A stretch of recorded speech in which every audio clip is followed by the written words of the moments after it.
Good evening. Welcome to another episode of Blood, Sweat, and Tears presented by the Fantasy Holics Podcast Network. With us, as always, is wide receiver one room, Zach Rom, Mr. Oviedo here. Castle Black Brian Bruner was questionable all week with an illness.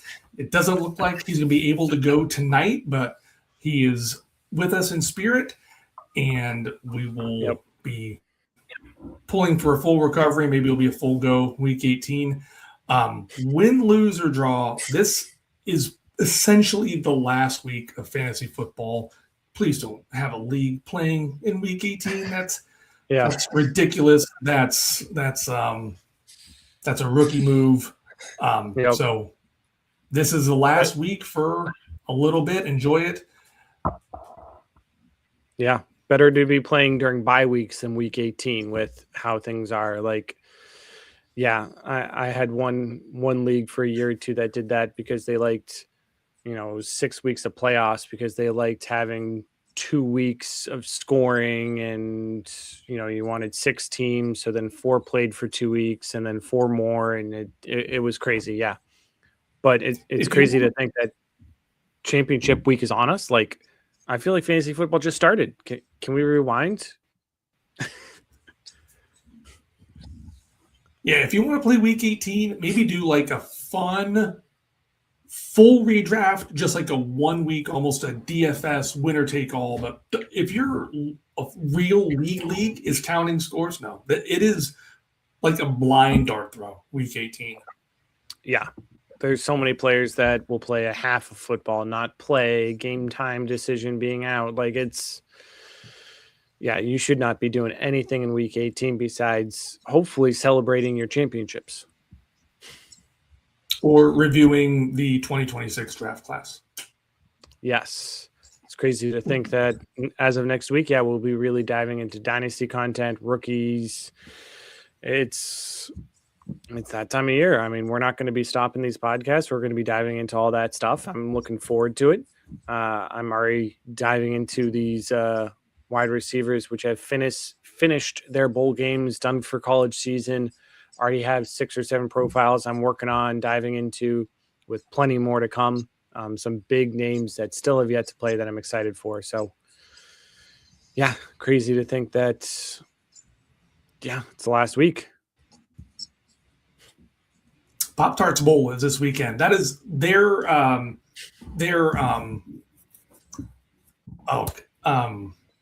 Pop-Tarts Bowl, that ad agency gets an A+. That is one of the most amusing, the coolest bowl game. They have the Pop-Tart lowered into the toaster and then the winning team eats them. It is awesome. It is so fun. Yeah, some of these bowls are unique in what they do, and something like that is amazing. It's not just a random name or something, random advertisement. They have fun with it. I love seeing those bowl games that have in Orlando. I'm gonna go get a piece. There you go, right down the road. Yeah. Awesome. Well, keep your questions coming. We had some amazing questions last week. Very happy to have dove into those.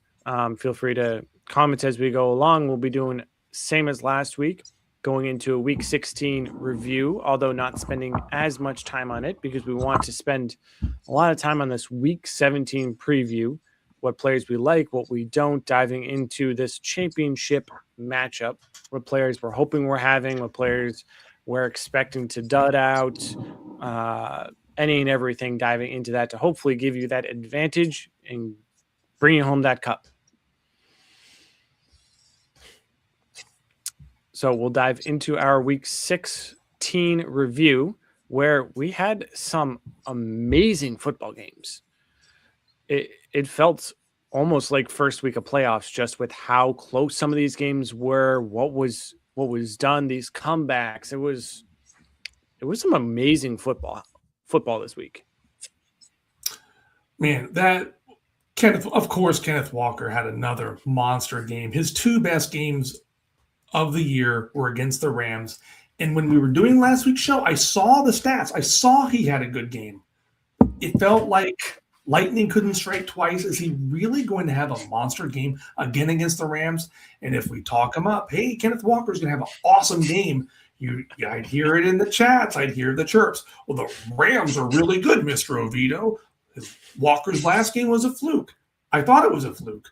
We kind of panned him universally. Walker had a great game. If Walker played like that every week, he'd be a top 5 running back. Oh, yeah. And there's some merit to saying there's a chance of that happening next year. I think we talked some. I mentioned some last week. He's a free agent. He might go somewhere else depending on where he goes. Like, imagine if he ends up on the Chiefs. Just something like that where you can have, there's so much potential with Walker and Charbonnet that as a dynasty asset, I like their potential for next year. And if you can find someone who's sick of them, that when I play them, they did nothing. When I bench them, they did everything, and be able to get them cheap this offseason, I think there's a lot of potential for those guys to gain value in the offseason. Granted, now, if your league doesn't have a trade deadline, now is definitely not the time to buy Walker after this monster game.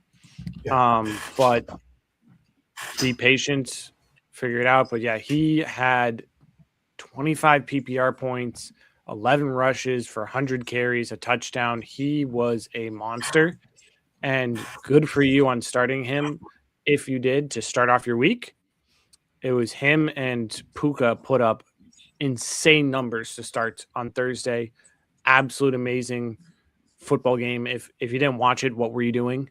Like, what was it? The Seahawks had 3 2-point conversions successful. One which came from a lateral that Charbonnet just happened to pick up in the end zone. Like, it was everything went the Seahawks way. Everything went against the Rams, and it was. I mean, I'd like to say it was the game of the week, but there were multiple other games in contention for game of the week. I wanted to see someone with a fantasy box score that won with the Zach Charbonnet loose ball pickup. I wanted to see someone win their week by 2.1 points. Yeah. Oh, the humanity. Yeah, that's it. It's a defensive thing of if the ball's on the ground, just pick it up because you never know. And Charbonnet just randomly picked it up, and all of a sudden we're looking at it, and everyone's like, wait, that's a fumble. Oh, that's a successful 2-point conversion. Like, that was such a baffling play. Yeah.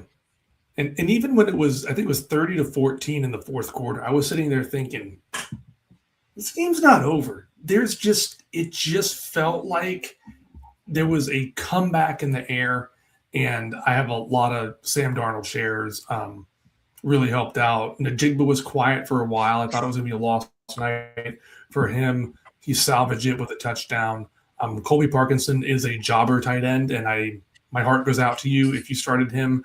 It was fool's gold. He had a couple of hot weeks, good enough to get ranked high, and Stinksville population won. Yeah. Actually, I turned the game back on when it was 30-14. I had some wrapping, some cleaning to do. 30-14, I'm like, do I really want to watch this? I'm going to watch 5 minutes. And then 5 minutes turned into an hour and a half. And I didn't care that I stayed up late. Couldn't pay attention to work the next day. It was worth it. That was a great game to start the week. The Thursday slate has been probably the best overall that I can remember in a long time. Yeah. And this upcoming Thursday is an amazing slate with 3 divisional games coming together on Christmas. Granted, there might be some blowouts, but with divisional games, you never know. Like, even the next game, the Eagles Commanders, that game felt much closer than it was until that last quarter-ish. And we don't have a resident Eagle here. He's on sick leave right now. But it felt so much closer. And the Commanders really gave the Eagles a good run for their money to start the game. But the Eagles Barkley had a great game. The the games you drafted Barkley for, he finally started picking that back up. AJ Brown did too. Like it was something where it felt closer than the Eagles winning by 11 points. It was the Commander Super Bowl, as Brian would say, and they kept it close. Yeah. Continuing on, another game, if you didn't watch it, if you just heard about it, go watch the replay. I would say this is another contender for game of the week. The Packers-Bears. Bears down. It was, I don't even know the words to say for that game. That game was just, it was an overtime game. The Bears were down, 10 points? They were down 2 scores with 4 minutes left in the game. Ended up scoring, onside recovery, scoring in to tie it, getting it in overtime, stopping the Packers on 4th down. Like, granted, Love was out for 3/4 of the game, but it was a great game to watch. I'm a big DJ Moore fan. Brian's a big DJ Moore fan. I'm a big fan, been a fan forever. I'm not totally sure he caught that ball. There was no definitive evidence. Man, the way he didn't have a real good grasp on it as he caught it, and then he rolled on the ground out of the camera, and then he's like, "Surprise, I have it." I'm not totally sure. It's all said and done. I don't think he caught it. If Malik Willis played like that, maybe a little while earlier, he'd probably have a starting gig and a $100 million contract somewhere. He looks completely different than Titans Malik Willis. Yeah. For the Moore catch, that was the first thing that crossed my mind. I saw him roll over. I saw him just spread out, the ball fall on the ground. I'm like, DJ Moore just died, and that's an incomplete pass because the ball fell out. Like, what just happened? Then I saw him pop up and celebrate. I'm like, oh, okay, he's fine. I was like, but yeah, it was a little suspect for sure. Granted, it was a no look catch because the Packers defender was all over him, hand above his eyes, almost tackling him before. So, there's a PI call that probably should have been called, but that was the DJ Moore game. That was the game you've been waiting for all season for Moore. That's what you're hoping. If Caleb Williams gets more consistent, that's what you're hoping from DJ Moore or Odunze, that one of them have that every week next year and the other gets you that 10 to 14 points. But Caleb Williams just isn't consistent enough right now. I was looking at it. Caleb Williams has like a 58% completion percentage. He needs to get that up. If he gets that in the 65 to 67% range, all of a sudden these wide receivers, which are hit or miss, where Odunze had a big start to the season, really tapered off, now is injured. DJ Moore is up and down. If Caleb can get more consistent, all of a sudden these wide receivers, you're starting them every week. And he just needs that 7 or 8% completion percentage increase, which is possible. He's got Ben Johnson. Anything's possible. Yep. Let's see. Bills, Browns. Much closer game than it should have with how the Browns have been playing. But hopefully you weren't relying on Josh Allen this week in your semifinals, because boy, did he put you up a dud. There are multiple quarterbacks looking through this week. Granted, Josh Allen played the whole game, but he put you up a dud. Jordan Love, Lamar Jackson, quarterbacks that you're hoping for that just gave you nothing. Phillip Rivers. Oh, wait. I was expecting nothing. And got a good game, but decent game. Yeah. Judkins' horrific leg injury, I think, is the same one that Tony Pollard and Pacheco had, the dislocated ankle, broken leg. I don't know if he'll ever be the same. He might not ever hit the ceiling that we've been expecting for Judkins.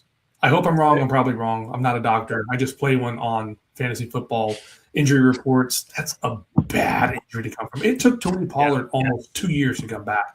So I'm hopeful. Which is interesting. I'm hearing 4 to 6 months recovery for him. I'm like, that seems so fast. That'd be great. Yeah. I don't know if that's realistic, though. Yeah, I don't think so either. But you're right. Judkins has had so many amazing flashes that it would just be the most Browns thing ever if Judkins just doesn't get back to his form. Like, at some point you start feeling sad for the Brown because of not just their choices, but also just what happens to their players. Like, you're hoping that Sanders does well, that he also got injured in the games slightly. That Sanders does well, that Judkins does well, just because you want them to do something. You're hoping for something out of them. Like, just this game, like, sure, James Cook ran all over them, but they kept it close versus the Bills, which is great to see. Like, you want something out of the Browns, just because you hate to see a team that everyone's just going to laugh at every year outside of the Cowboys. They've suffered enough. I feel so bad for the Browns. I want all of them to do good except Deshaun Watson. They had Baker, they had Judkins, they had that Amari Cooper 250-yard game that won me a couple fantasy league. They've suffered enough. Like, can't they do something right? I want to see the Browns do good. I really enjoy seeing the Lions' resurgence the last few years. I don't think the Jets and Raiders will ever figure it out, but I'm optimistic for the Browns and the Lions. Yeah, hopefully they got some good young pieces. They'll be picking early, that's for sure. Yes. For a while. It's not a great quarterback class for them to do anything, but, I mean, Browns will be able to pick up. It's a great wide receiver class coming up. Maybe they don't need a running back, but maybe they got some good pieces, and they still have hope in Sanders. I mean, he's doing better than I expected. He's going to be up and down for sure, but he might be a good placeholder for a couple of years while they get a couple other pieces to work around him. The Browns are getting Jeremiah Smith, aren't they? They totally are. Like it or not, they're getting Jeremiah Smith. I would. I know I just said I want the Browns to succeed. I don't want that to happen. I don't think anyone in the fantasy world wants that to happen. I'm sorry, I just spoke it into the universe. Oh, yeah, it's possible. I mean, Jeremiah Smith's probably a top, unless he really craps out this next year, he's a top 3 pick. So you're looking at what teams after next year are going to be the worst teams, and you can never discount the Browns and the Jets outside to be in that running. Yeah. Moving to the Cowboys. Chargers beat down the Cowboys. And what's interesting, Cowboys, I saw it was a stat. The Cowboys have a big passer, huge numbers from Dak Prescott. They got 2 receivers over 1,000 yards or close to 1,000 yards. And yet with 3 weeks remaining, they're eliminated from the playoffs already. Like, that, if that's not the most Cowboys thing ever, to be succeeding and just not having it yet. On the flip side, Chargers are looking great. Yeah, there's a stat. I think one of the Chargers teams from the past, like the Philip Rivers, Antonio Gates era Chargers, I think they finished the year first in offense and first in defense and missed the playoffs. I'm almost positive, like something crazy like that. Something crazy like that. The Cowboys have looked really good at times. They tied the Packers. They've beaten a couple good teams, the defense the run stopping has looked a lot better for Quentin Williams. They got Kenny Clark. The secondary is horrible. And I like to bag on the Cowboys like anybody else, but they're not that bad. And like I said, to be eliminated already is, and Schottenheimer's done good. I feel good enough. It's just they're like a snake bitten franchise. I mean, I know the Jets and Lions and Browns fans are like, "I'll show you snake bitten, Mr. Oviedo." Like, no, they can't do anything right. Well, I was just looking this up. I wanted to take a guess. The Cowboys have had the most points put up against them in the NFL. I believe it. That has, granted, I'm sure that's a chunk of that's early on in the season, but you're right. Their defense has looked better, but you're right. The secondary isn't doing as great. And while it looks better at times, you still got those big plays. There's still a lot of points are being scored against them. I mean, and they have 454 points on the season, and they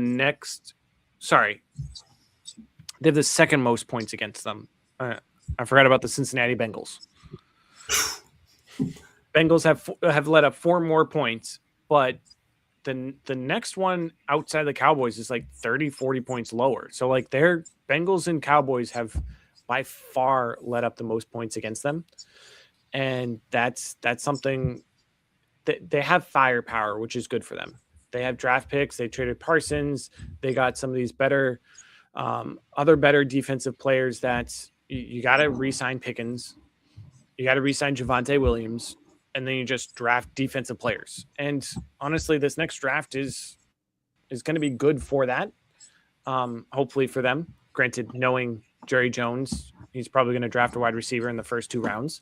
But if they can just go defense hard, I hate to say it, Cowboys will be a strong team moving forward.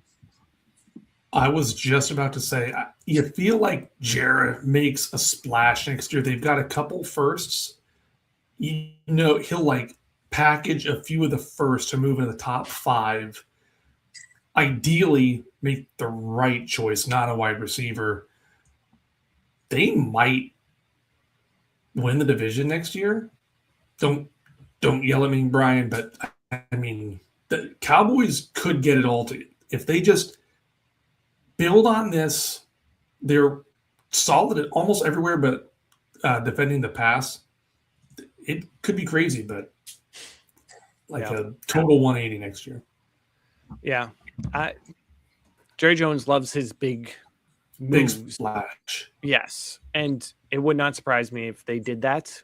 I think they need too much defensive help to warrant moving up to get that one play. They're not one big player away from it on the defense, or they would have kept Micah Parsons. So, granted, for the contract situation, that's getting a big rookie versus him is a lot of money difference. But if they can get 2 or 3 top defensive players in the first few rounds, I think that would do best for them. Granted, again, Jerry Jones loves his big splashes. He loves making a lot of noise, and he could in free agency. Cowboys are someone that it's going to be very interesting to see moving forward what they do. The draft is in Pittsburgh. Jerry's going to want to make some noise. Yeah. Moving forward, you would never have thought the Chiefs would have lost to the Texans just 3 weeks ago. Yet you have Mahomes with an ACL injury. Thankfully, Minshew missed out. He did not suffer an ACL injury, thankfully. But you're relying on a player, Chris Oladokun, who, not horrible, is obviously not what you're hoping for in your semifinal matchup and going into your finals to be the one at the helm for the Chiefs for your players. They raised the Spirit of Halloween banners at Arrowhead Stadium today. It's over. Rice is hurt. Mahomes is done. Kelsey's checked out. The running game's horrible. The NFL probably thought they were having a marquee matchup on Christmas Day. I have the Broncos winning by like 30 points on Christmas. It is going to be like a glorified bye week, and the Broncos are going to be pissed off because they have to play on Christmas night against what's left of the Chiefs. Oh, no mercy. No mercy. It's going to be rough. The one Bench thing, all of the Chiefs rest of the way. All of them. Well, I have something I want to add about that, but we'll talk about that coming on our preview. But yeah, it's rough looking it's rough looking for them. Bengals, Dolphins, Cam Ewers? No. Quinn Ewers. Quinn. So close. Quinn Ewers made his debut for the Dolphins in I guess you could say in a strange move, but with how Tua has looked, sitting him, see what you have with Ewers is a smart move on the Dolphins' part, just to see if he is something, because you know what you have with Tua. You have a cute quarterback you paid too much money for who's not looking good, that you're stuck with unless you wrap a couple picks around him and dangle him in the air to the Jets. So it's you got to see if there's something else you can do. You can't, and the Dolphins can't really cut Tua. I think I heard it's a $99 million dead cap if they cut Tua next year. So you have to trade him if you're moving on from him, and no one's going to want to pay all that money for Tua. So you got to find one of these teams who needs a quarterback that's okay paying Tua too much money, and you got to incentivize them to take it. But Ewers looked all right. He didn't look amazing. It's the Bengals defense, but Bengals defense. Yeah. Not gonna lie, he had him in the first half. He had a pretty strong first half. I'm like, wow, better than I thought, but still the Bengals. But if you're going to get, you can't healthy scratch Tua. Benching him's one thing. If he was the backup, sure. Maybe if Ewers was hurt, then Tua comes in and rallies a team, saves McDaniel's job. But if you scratch the former first overall pick that you've paid this colossal contract to, how does any other GM in the league say, yeah, I'm gonna take a gamble on that? Yeah. That was like, you made your bed, you got to sleep in it. That was an awful move, in my opinion. I just would have rode the year out with Tua. You've already paid him. There's a couple weeks left. If Tua played in this game, how good could he have done against the Bengals? Probably better than Ewers. He looks good. You flip him. There was a lot of just trade him for Kyler Murray straight up. Maybe. The Cardinals are a poverty franchise. The Dolphins are treading in that direction. It's a fresh start for both. I think Tua is completely broken due to injury. He's never, ever going to be the guy that he was from Alabama. A lot of people are saying that he had a hip injury last year or the year before, that's completely sapped his mobility. The Dolphins just bungled this one every way imaginable. Yeah. And he's one of the ones, what we've seen is a smaller quarterback being hit often with these injuries just doesn't bounce back as well as these bigger quarterbacks. With Tua have these concussions, these sacks that he's taking, his body's not being able to stand up to it. And all of a sudden, the Dolphins are in cap hell. I just checked. If they cut him next year, it's a $99 million dead cap situation. Whereas his cap hit is $56 million. What team is going to take a $56 million cap hit to take Tua on unless you're giving them a couple thirds, a second? You're going to need to give them stuff to take Tua off your hands if you're trading him anywhere, or you're throwing another year down the drain with him next year, wasting another year. Waddle and A-Chain, granted for fantasy they're good, but if you're the Dolphins, you don't want to be wasting these young assets while you can. I don't know what Tua has to give it. If he was a healthy scratch, he's not going to give them anything. He's like, oh, no. Yeah, that's what you think of me? Yeah, but yeah. Jets Saints. Chris Olave had an amazing game, carried you, whereas Brees Hall, hopefully you didn't have to start him because he did nothing. No one on the Jets did anything. Nope. Granted, well, Chris Olave did what? He was like the second or third wide receiver on the week. He's looking to, in my mind, he is a high wide receiver 2, low end wide receiver 1 next year already.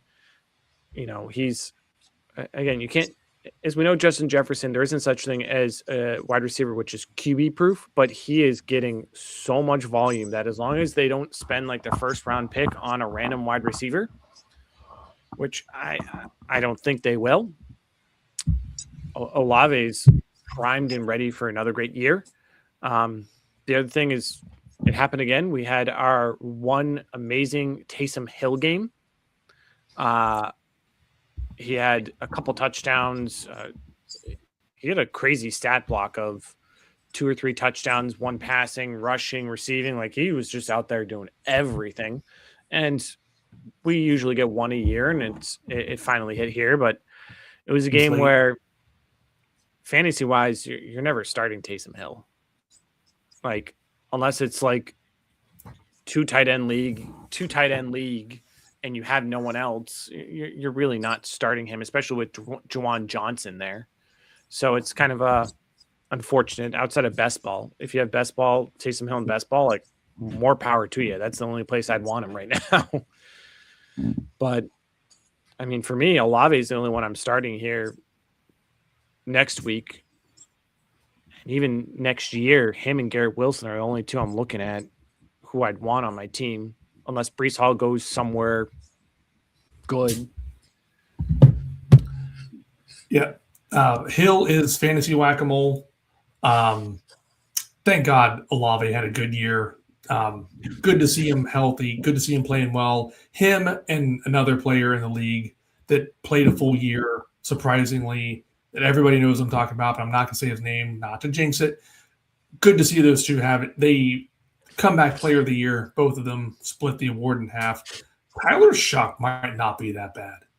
He's either trashing bad teams or he might be a serviceable quarterback. He's made some really good throws, a lot of confidence, poise. If you're in a Superflex league, there's probably doubters, people that say, oh, Tyler, I don't even know who the hell he is. He's 28 years old. He might be a good buy low. There could be a lot of doubters out there. Yeah. Depends on your league. Some people really like him. Some people will sell him to you cheap. He's one where, with how the quarterbacks are looking for this next class, if you can get Shuck cheap in a super flex league, send a mid-second, early second for him with how this draft class is looking, that might be a good buy low. Granted, I'm sure that there's going to be some diamonds in the roughs that you can get in the second round, as always, and hopefully we'll be ones to help kind of guide you to those. But if in Superflex, if you can get that and he's doing well with Olave, that might be a good person to go after.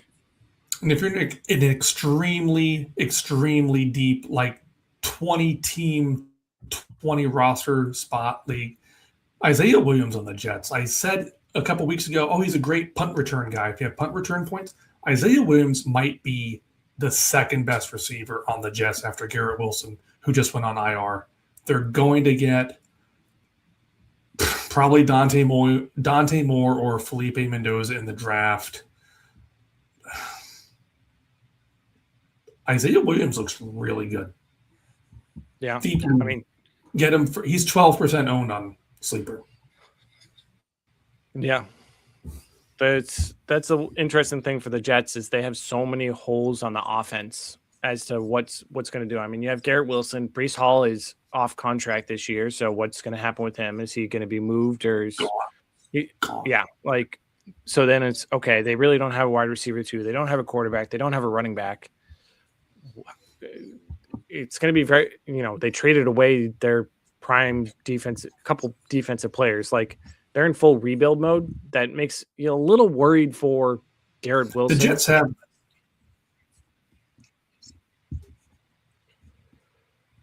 have 3 firsts. They have their own plus 2 from the Colts. You figure one of them is going to be a quarterback, but the Jets are going to jet. The Jets are going to do what the Jets do and probably either screw up the pick or screw up a career. Yeah, most definitely. It's I mean, they have the pieces to do it right. It's just if they have the ability to do it right. No. Speaking of doing it wrong.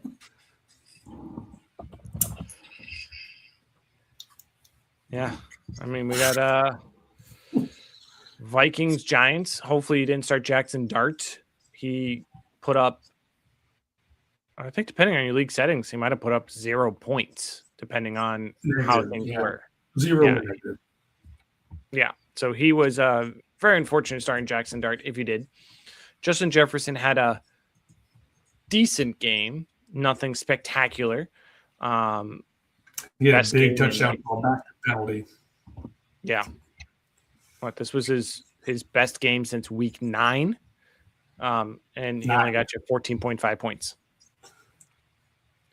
So, and JJ McCarthy's already out for this next week. He's so injury prone, it seems, that I don't know what the Vikings do. If they keep him next year, do you go after like Kyler Murray, a Tua, just someone to be a little more consistent, someone to maybe JJ McCarthy stay behind for a year? Like, you invested so much in him. He's shown some flashes, but hasn't done much. And it's the case where you almost want to see him more because of how injured he has been. But you also are like, he's been injured so much that we want someone else. Yeah, injury takes a toll on talent. Your body wears down. Your body breaks down. Yes, they're incredible athletes, but at the end of the day, they're still humans. Things still hurt. Things still ache. Things still, I mean, you can only play at this level for so long, and injury and missing time certainly does not help. Yeah. He's missing prime time to connect with Jefferson, with Addison. Just if the injury was all at once, granted that was the case in the offseason, but if the injury was all at once instead of sporadic throughout the year, maybe they'd be able to gain more chemistry too. But it's just he came back later in the offseason. He didn't play any preseason. He played 2 preseason series, and that was it. Like, he just hasn't had the time to connect with this offense and these receivers. That again, I've been a McCarthy doubter. I'm really worried for him. If you have any, actually, here's an interesting question. Moving forward, JJ McCarthy, Tyler Shuck. Shuck. Yeah, Shuck. That's what I would lean. I'm sure that there are plenty of people that still are on the JJ McCarthy bandwagon. But, I mean, Shuck has proven it a little more. He has that consistency.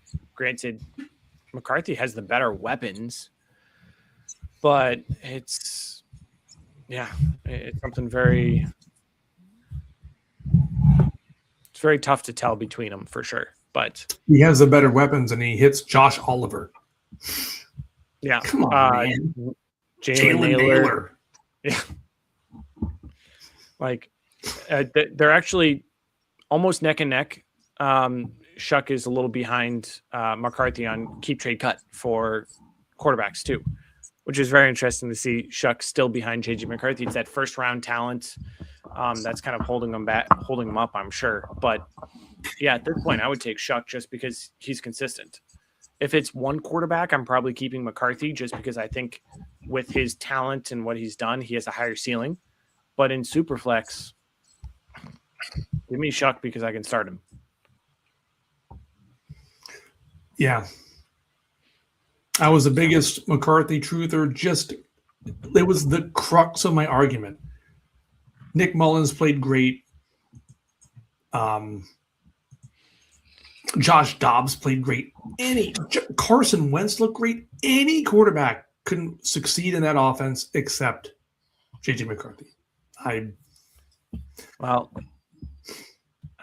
think I talked about it some in the offseason.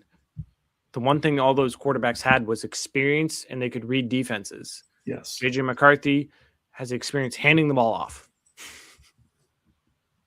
So there's, again, if he could have sat, not be injured last year, sat actually behind Sam Darnold and saw last year with reps, I think it would be a whole different quarterback right now. But yeah, it's very unfortunate. Moving on to a NFC South showdown. Panthers, Buccaneers. Close game, but it was kind of a unfortunate game in the extent of fantasy purposes.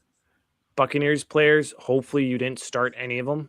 They didn't do well. Baker Mayfield didn't do well. Emeka Mbuka just had one reception for 40 yards. Mike Evans, PPR-wise, Mike Evans got you 14-ish points, which isn't too bad, but everyone else did nothing. On the flip side, Bryce Young is putting together some games. Ted McMillan actually is getting some touchdowns, receptions, yards. He's someone that you're hopefully starting consistently. But the Panthers running backs just did nothing for you. And to an extent, the Bucks running backs did nothing because Sean Tucker is their Jonathan Taylor. I was a Tucker guy. I did his rookie profile on Fantasy Holics. Another podcast asked me to go on their show and talk about Sean Tucker. And then Sean Tucker was an undrafted free agent, and I looked like an idiot. And I'm like, I don't know, man. I think there's some talent there. I guess me and the Bucks GM are in lockstep because I have no idea. They didn't give Irving any touches near the goal line. Yeah. Anytime it's goal line, it's Tucker, which is it's like a Walker Charbonnet, but Tucker's getting nothing but goal line. He had 4 carries for 3 yards and a touchdown. Like they just are like, oh, we're in the red zone. Here you go, Tucker. You know, where to go. He's their Jerome Bettis, oddly enough. Yeah. I remember having kind of high hopes for Tucker too. And then after the draft, I was like, wait, where'd Tucker go? And I'm like, wait, he was undrafted? Did I miss something? Yeah, he had a heart problem in the combine or something and went from a second round pick to undrafted free agent like that. Yep. So if you're sitting out there thinking that Sean Tucker is just some random guy, some random undrafted free agent, yes, but no. The talent is there. Just there were some unforeseen circumstances. Buy Sean Tucker if you can. I would. He has potential. I mean, because I'm sure that there's people saying, "Oh, he's a touchdown or bust guy." In this situation, kind of. If Rachaad White leaves and it's Tucker's backfield to himself with an injured Bucky Irving ahead of him. Yeah, that's what I was just going to say. And I was looking, Rachaad White, this is his last year with the Bucks. If he leaves, it's Tucker's the backup. So there's hope for him if you can buy him low. I'm sure there's some leagues he might be on waivers, or you can get a 4th for him, or maybe something around that. You can get him cheaper, especially again this 26 draft class. There's definitely going to be some diamonds in the rough, but it does not seem nearly as good as the previous years and future years. It seems to be a down year for fantasy purposes, that if you can send a 1/3 or 2/3 for Tucker, you're probably going to get more potential out of Tucker than anyone in the 3rd round, unless someone really drops in your league. That those are moves to be looking to do this offseason, just again, because of how this draft class is.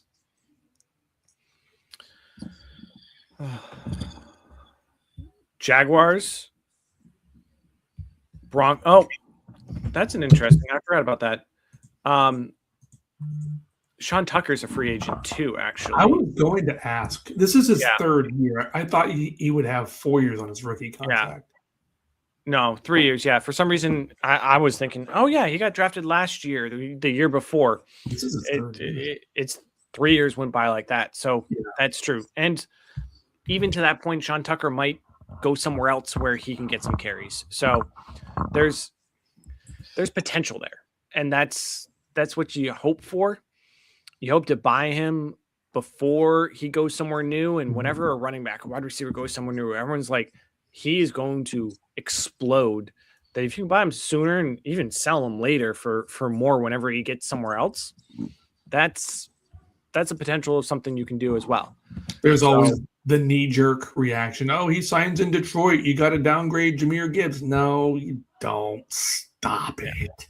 Like last season when Amari Cooper signed with the Bills, I sold him for a late first. Nice. And then he did nothing for the Bills because everyone was so hyped that he was going to do everything with Josh Allen. He's going to be a wide receiver 1 and that. And I'm like, I'm rebuilding. Can I get him off my team? I'll take anything. And yeah. Bang. Trevor Lawrence is looking like the quarterback that he was drafted to be over the last 5-6 weeks. Like, he has so many touchdowns. I think he's 3rd in the league in touchdowns right now, that he is starting to really turn it on at the right time and against a tough Broncos defense. I'm sure there were many people that sat Trevor Lawrence for someone with a better matchup this week. And if it's super flex, if you had to start him, you are excited for what happened, and hopefully you're in championship week that he is going to lead you to the promised land this next week. Man, you'd like to think, like, arrows are pointing up. They play the Colts. The Colts are drowning. If you have any Jaguar in your championship week, congratulations. Start spending your hard-earned fantasy winnings. They're doing this without Travis Hunter. They're doing this with a lukewarm Brian Thomas Jr., who's kind of okay at football again. I think it's all Liam Cohen. Liam Cohen instilling confidence in Lawrence. Parker Washington is Puka 1 week. He's Tutu Atwell the next week. It's like, it's very frustrating though. It's outside of ETN and Lawrence, it might be the most frustrating team in football. It's a team you're hoping you have Washington and Brian Thomas Jr. in best ball because one of them will do something. But otherwise, you hate to say, well, this last week you should have started Parker Washington over 3/4 of players, but you weren't going to start him over Amon-Ra St. Brown, who did nothing, over Drake London, who did nothing. Like, kudos to you if you had the guts to do that, but it's something where you want him a little more consistent, or just to get over the name Parker Washington to be able to actually start him or looking into next year. Granted, I think he does drop down some next year. I mean, you got Travis Hunter coming back. Granted, I think he'll end up playing more on the defensive side. But with Travis Hunter coming back, hopefully Brian Thomas Jr. having a resurgence, I think Parker Washington drops down a little, especially because he's up there in age some. But yeah, the Jaguars are turning on at the right time, 11-4. I would never have thought that the Jaguars would be 11-4. I was like, oh yeah, I wonder where they're at. You know what? They're like 8-7, something like that. And they're up there competing with the best of the best right now. Yeah, if they move to Hunter full-time on defense, that would be better, because then there's an odd man out already. They have Brian Thomas, Travis Hunter, Jacoby Myers that already signed an extension, and Parker Washington. How do you – they can't play 4 receiver stats all the time. Brenton Strange was a second-round pick, I think. He's not going anywhere anytime soon. It's could be messy. It could be a great buy low for Parker Washington. He could get traded somewhere and never be heard from again. It's a slippery slope. And I was wrong. Parker Washington's actually only 23. I was thinking of Phillip Rivers. Christian Kirk. That's who I was thinking of for some reason, just age-wise. But yeah, Parker Washington's on the 4th year of his rookie contract.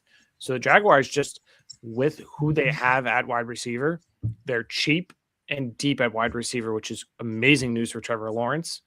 But yeah, it's going to be difficult to see who between those 4 or 5 wide receivers that you mentioned, who does something and who's becomes the consistent one in that group.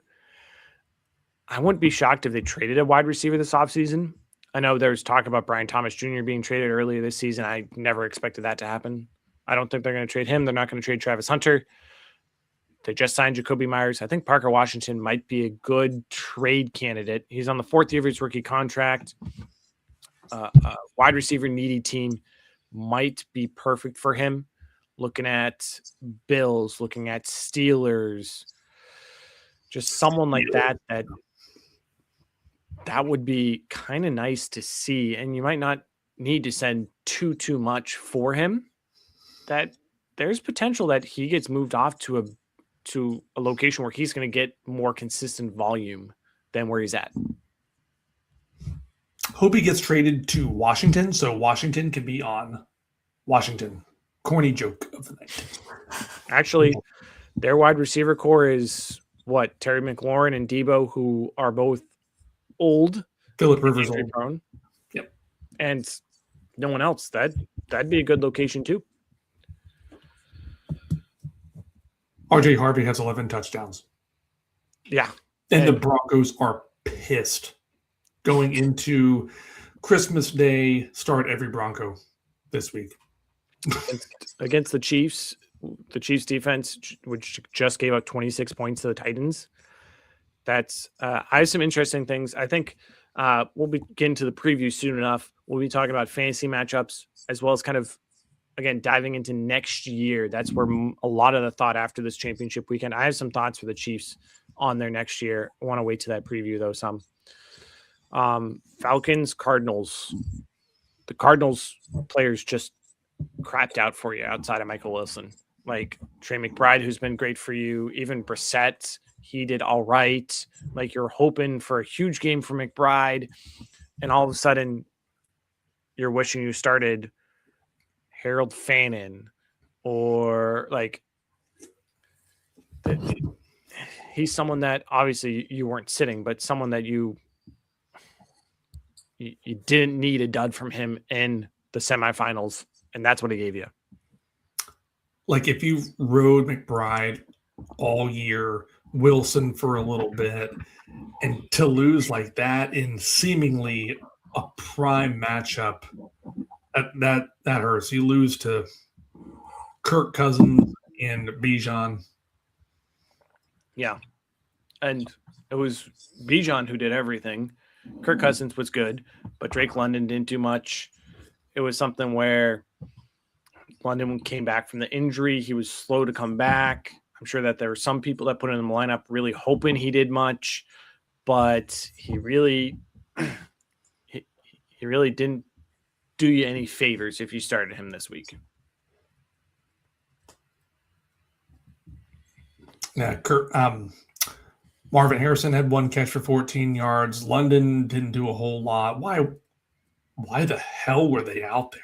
Yeah. Why the hell were they out there? If I remember correctly, Adrian Peterson tore his ACL in the last game of the season in a lost season. Yeah. Same thing. Those two players just coming back from injury had seemingly limited snaps, didn't do much. Even Josh Jacobs for the Packers. Yeah. He was a last minute active. People were like, awesome, I'm going to start him. And he didn't do anything for you.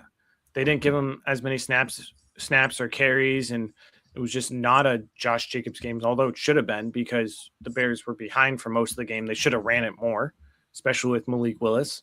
But yeah, it's something where you're hoping that London, Marvin Harrison Jr., that these young players that are the foundation of your dynasty team, that they don't get injured again before the end of the season when there's nothing else that matters for them. I mean, you're fighting for a better draft pick right now, really, and that's about it for those teams. So you're hoping that, that they stay healthy.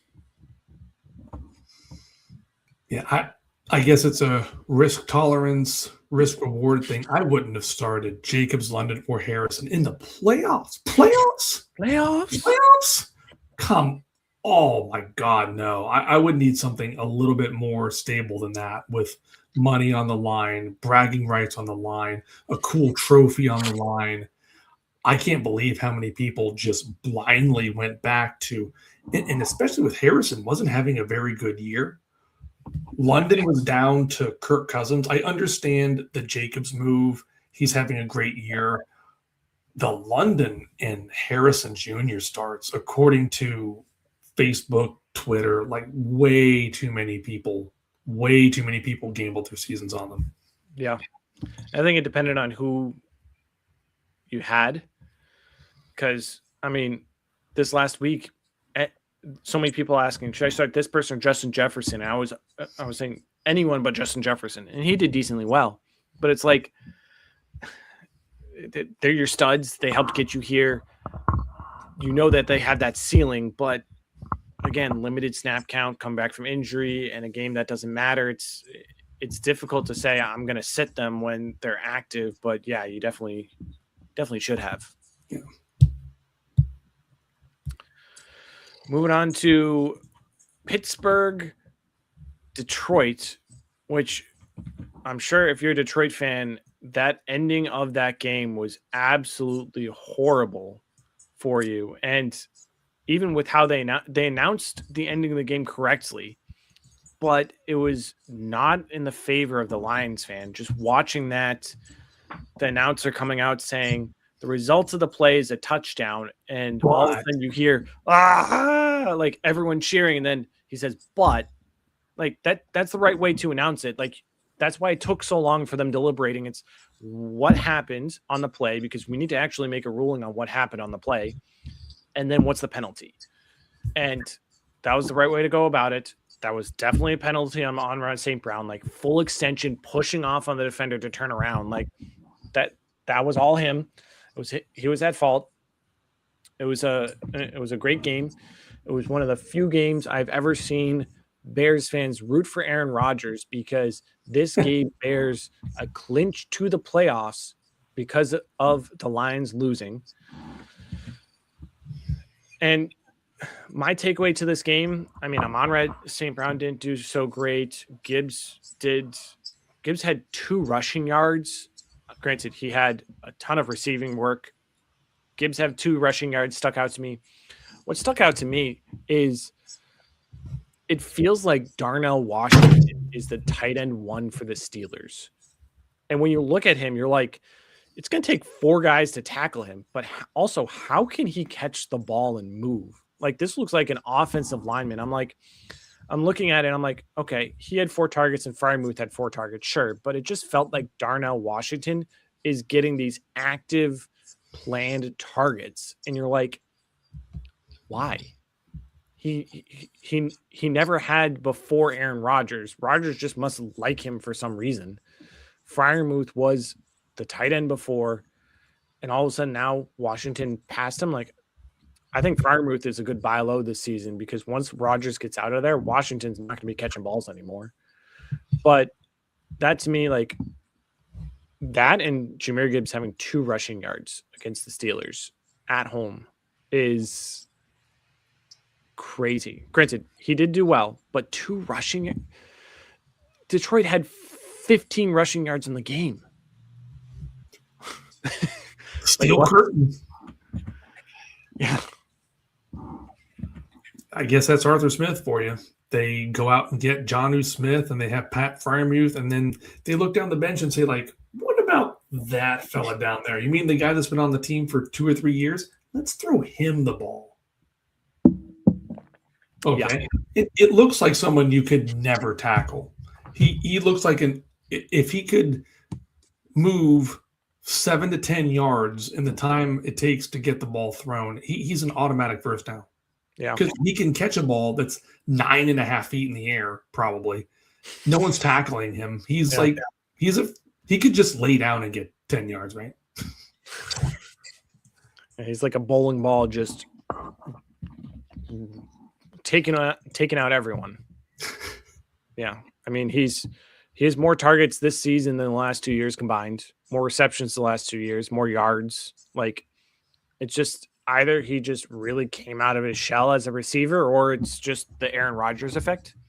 And I think it's that. And I think, as much as we say tight ends don't matter as much, if Freiermuth can have a resurgence, especially next year, especially in tight end premium league, if you can get him cheaper because of this work Donner Washington is doing, I like the potential of Freiermuth forward as if you need a backup tight end, like he's a guy I'm going after this offseason. He feels like Colby Parkinson, like, oh, he's going to have opportunity, and there's no one else in his way, and he was targeted last year, and then by like halftime of week 2, you're like, oh my God, what am I doing with this bum? Yep. Raiders Texans. Shock of the week. Yeah. Genty, 2 plays of 50-plus yards with a touchdown against a strong Texans defense.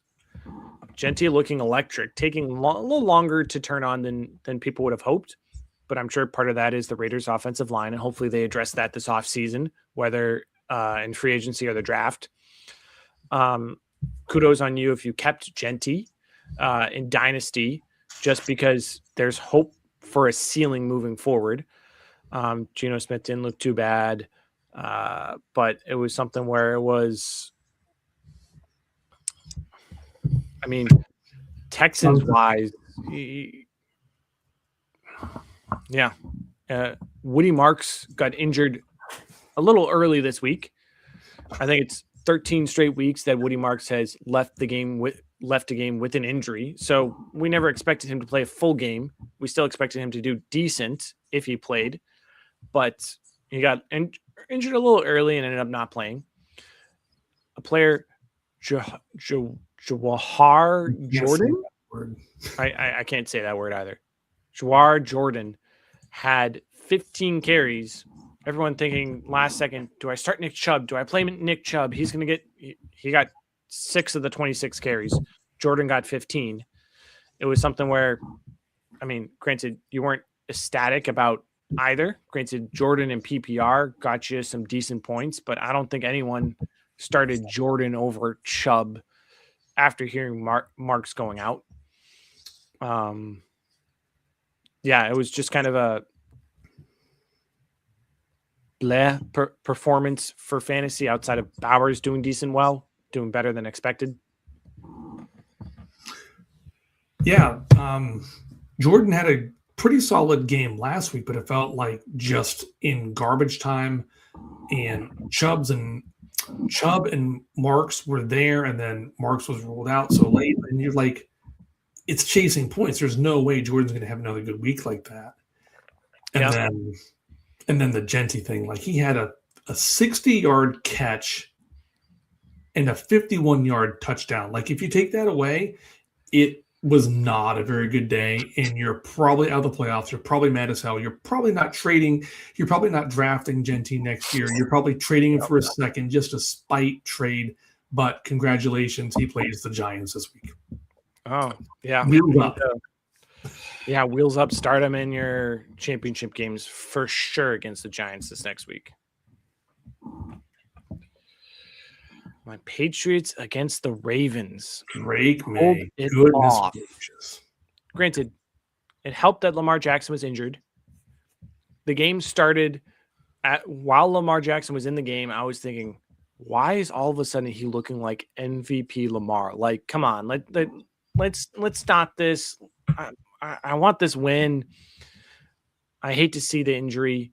It was a very bizarre injury. It didn't even look like a strong hit to his back, but he went out with a back injury, and is questionable this week. And it's just like it almost seems like it was a pre-existing thing that got aggravated, or because the hit that they kept showing was like his back got glanced. Like I thought it was something completely different, but I mean the Ravens still did amazing. Zay Flowers seemed nearly unstoppable. Just whenever the ball is thrown in his direction, Zay Flowers is proving if he can have a quarterback that can get him the ball, he's a force to be reckoned with. I mean, 7 of 7 for 84 yards. I mean, that's only 15 points in PPR, but he's getting there. He's taking a little while, but he just needs a quarterback to get him the ball. Derrick Henry disappeared in the fourth quarter.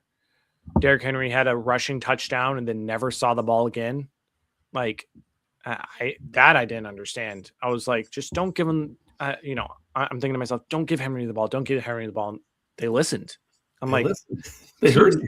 Keaton Mitchell is the one who got those rushes in the fourth quarter. I was like, all right, who are you? Are you trying to do your best Seattle impression versus the Patriots with beast mode? Like, just take your big bruiser running back out of the game for some reason. Like, but Drake May looked poised in that game.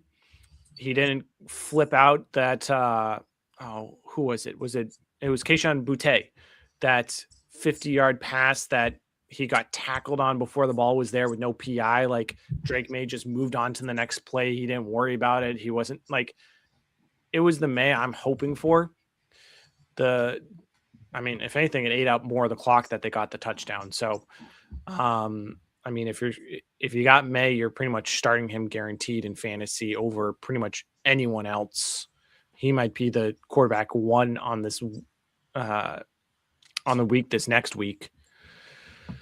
But he's even Stephon Diggs, he's having a little bit of a resurgence. Sorry, this is my Pats. I loved watching the game. What are your thoughts? Ramondre Stevenson looks good. Yeah. It's almost like a Lions light of the thunder and lightning. Stevenson I don't even think he looked this good when he was the lead back before Henderson. And it's a night and day turnaround. Vrabel's coach of the year. Is there anybody, maybe Ben Johnson, maybe Liam Cohen. I would give coach of the year to Vrabel right now. Vrabel or Ben Johnson are going to be it. I think it might go to whoever has the higher seed going into the playoffs, whoever does better in the playoffs. But I mean, both are first year coaches leading their teams, fighting for that one seed. For me, it's one of those two. Yeah, the Patriots are pretty good. Yeah. I mean, two of my most hated teams in the NFL. I'm just bitter and sad that the once mighty Indianapolis Colts are now trotting out Phillip Rivers, who has a bigger beer gut than me. He looked decent in the first half. The first drive, they marched down the field. They were throwing like crazy, and I'm sure Jonathan Taylor managers were like, this can't be happening. I'm going to lose my league like this. And yeah, the Colts defense is horrible. They've completely quit. McCaffrey was wide open on at least 2 touchdown grabs, on at least another couple catches. Brock Purdy looked like Montana and Steve Young conjoined. Yeah, that was sad. That was putrid. Can't believe Alec Pierce had the night he had with old Paw. You could see like Rivers wasn't throwing; it was more of a heave. He was just, his shoulder was just pushing the ball down the field. I was going to say that exact same thing. Just how it looked, I was like, that's not a normal throwing motion. Like that's where there's no zip on the ball. I saw that. I'm like, I feel like I can throw a better ball than him. Like, it's something where I mean, I get signing him hoping to get back in the playoffs to do decently well and such, but he's not gonna. He's not it. He's long past his prime. You should have just played Leonard or Richardson and hoped one of them did decent well, so you could trade him in the offseason or have a good backup. But Rivers was not the card they should have played. I don't think. Leonard was disgusted with his clipboard the entire game. I can't blame him. Richardson was activated from the practice window, so he can be activated off IR. The whole time I'm thinking, think of the athleticism spectrum where you're at. You've got Phillip Rivers, who trips over his own feet, and Anthony Richardson, who is a very, very, very gifted athlete. Probably not the best quarterback in the world, but just like the athletic skills, the measurables, I can't think of any two more drastically players at the same position on the same team at the same time. Yeah. Wow. Yeah, very true. And note for Alec Pierce, he's a free agent this offseason. So it'll be very interesting to see if the Colts sign him or if he moves somewhere else. They have Josh Downs and Michael Pittman signed through 26. But Alec Pierce is a free agent. So he could go somewhere again. Teams that are wide receiver needy, throw him on the Bills. You could even say the Chiefs because, Worthy's not doing much. You got Rice. But seeing another team that he could go to and really get more targets, more volume, see what he can do. I'd love to see him on the Bills, on the Steelers, hometown, I'd say my Patriots, Chiefs, even Jets, Saints, just someone for that could have a solid wide receiver too. Alec Pierce is young. He's shown he can get those contested catches. He's one to keep an eye out for. Yeah. Downs and Pittman look good for what it's worth. I thought they were mailing it in like, oh my God, we're going to be catching passes from Phillip Rivers rest of the year. Yeah. The offense did not quit. The offense kept battling as hard as they could, down 10, 15, 20 points. Yeah. It was a better performance than I thought, but it's still the defense sucks. The defense is really bad. Yeah. That's something that's right. Like Pittman and Downs are getting volume. They're just not getting as much yards or those touchdowns as Alec Pierce. That it's interesting to think of, are the Colts going to keep Alec Pierce to be that third threat, maybe even that wide receiver 2, depending on how you put things off? Or if he leaves, that's that much more work in the red zone for Downs and Pittman. So the Colts are in a good position wide receiver wise. They just, again, that defense and quarterback. Hopefully, I'm guessing we'll sign Daniel Jones, but we'll need someone in the meantime as he recovers, get some defensive help, and they'll be good next year. Poor Tyler Warren. He's had a rough 6 to 7 weeks. Yep. I didn't know how bad it was. I just looked. It's really bad. Yeah. He's struggled since Daniel Jones has gone down. Okay. We spent a lot of time recapping, but we also talked about some potential of these players. We're going to go into our Week 17 preview, talk about your championship matchups, talk about games to look out for, even touch some on future values if you still have trade deadlines open or no trade deadlines in your dynasty leagues, or you're already, you're out of the playoffs looking for next year. This week, and even starting more next week and in the future, we'll be talking about what steps you can do to stay involved in the offseason. But we're starting off with 3 great Christmas Thursday night games, 3 divisional games, all potentials to be blowouts by the away teams, which is crazy to think about. You're looking at the slate to start the season. You're like, these are going to be 6 teams fighting for playoff contention. It's going to be a great, really, it's 2 teams fighting for playoffs, and that's it. But it's going to be entertaining. Got Cowboys against Washington. It's going to be a big day, I think, for Pickens and Lamb. I think that's a great fantasy matchup you're hoping for. Pickens, Lambs, Javonte Williams. Maybe, I think this might be a game. My gut's telling me this is a game where the wide receivers and the running back are going to score great, and Dak's score is going to be a little lower. It's going to be more yardage and touchdowns for the wide receivers. Dak's going to be a little lower, but I'm starting all the usual suspects with confidence on the Cowboys and no one on the Commanders in my Super Bowl. Yeah, all the Cowboys. Javonte Williams has a shoulder injury. I think he's questionable. If he doesn't play, I'm not even thinking of starting. I think it's Malik Davis or Jadon Blue. No way on a running back. No. Yeah, starting every Cowboy. Ferguson's been cold, but